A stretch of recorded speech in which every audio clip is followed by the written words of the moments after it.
કેમ છો બાળકો? આપણી ભાવદર્શક વિદ્યાલયની એજ્યુકેશનલ એપમાં આપનું સ્વાગત છે. આજે આપણે ધોરણ 1 વિષય હિન્દી અને હિન્દી મૂળાક્ષરોમાં આજે આપણે સ સરબત કા શ લખતા શીખીશું.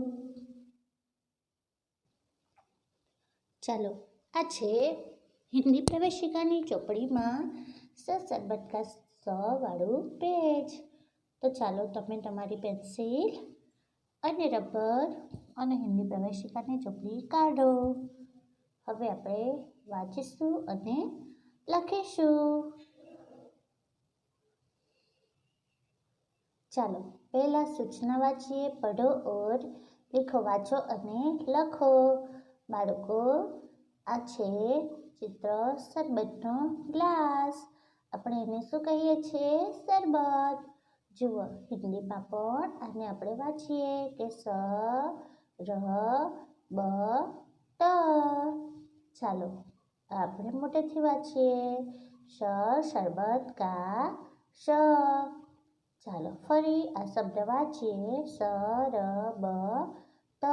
ચાલો, હવે આપણે ટપકાવાળો સ ઘૂંટીશું.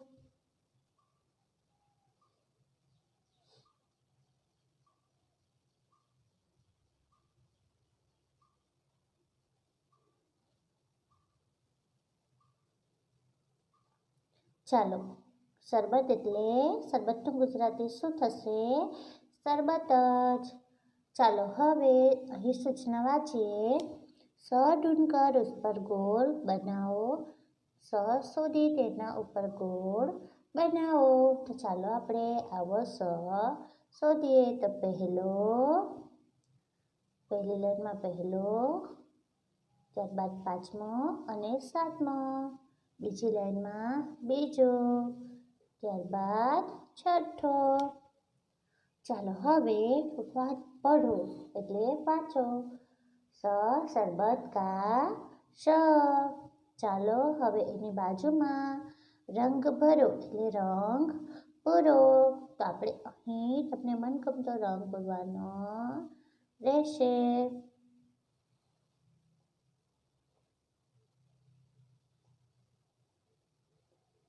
ચાલો, હવે આપણે ટપકાવાળો સ ઘૂંટીશું.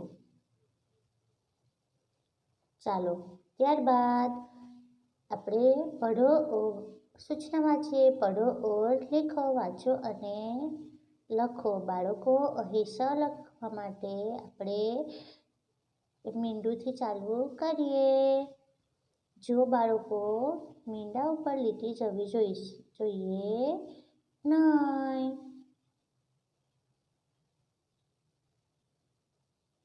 સ સરબત કા શ.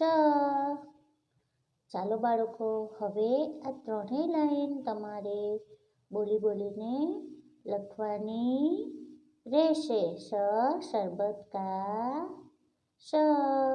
ચાલો, એવી રીતે ત્રીજી લાઈન પણ લખી દેવાની રહેશે.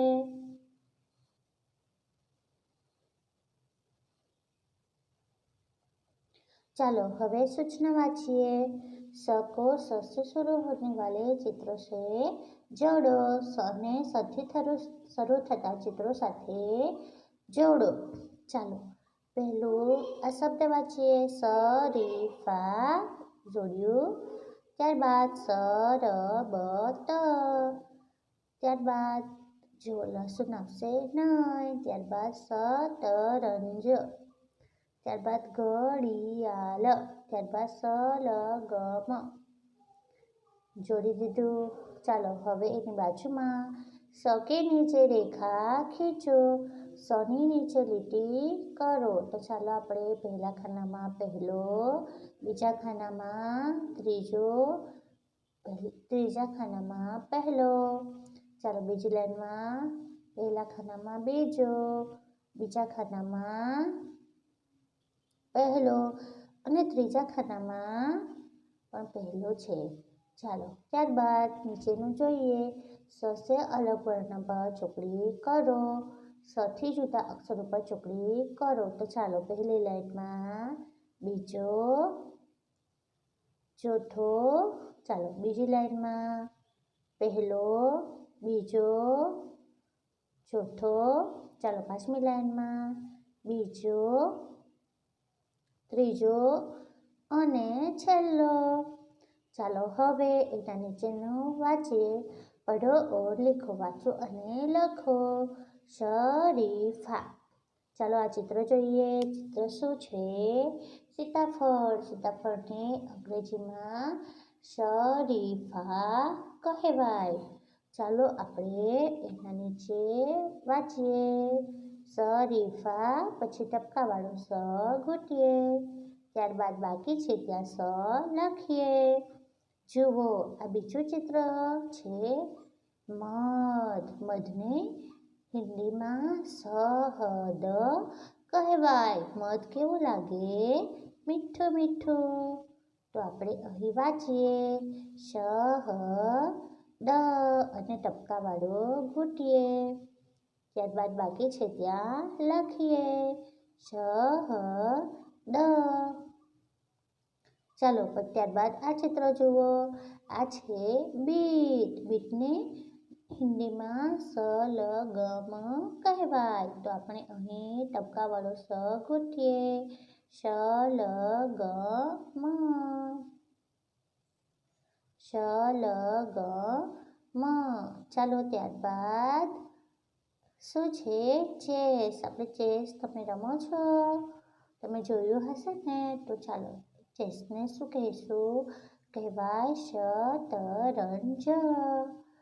તો આપણે અહીં ટપકાવાળો સ ઘૂંટીશું અને બાકી છે ત્યાં લખીશું અને વાંચીશું शतरंज. ચાલો ત્યારબાદ શબ્દ में से स ढूंढकर उस पर गोल बनाओ. શબ્દમાંથી સ શોધી તેના ઉપર ગોળ બનાવો. ચાલો શકટમાં સની ઉપર ગોળ કરેલું છે. ત્યારબાદ આકાશ સ પર ગોળ કરીએ. ત્યારબાદ શહર. તો શ કયો છે? પહેલો. ત્યારબાદ દશહરા. શ કયો છે? બીજો. તો આપણે ગોળ કરી દીધું. તો બાળકો તમે તમારી હિન્દી પ્રવેશિકાની ચોપડીમાં સરસ મજાના અક્ષરે લખી દેજો.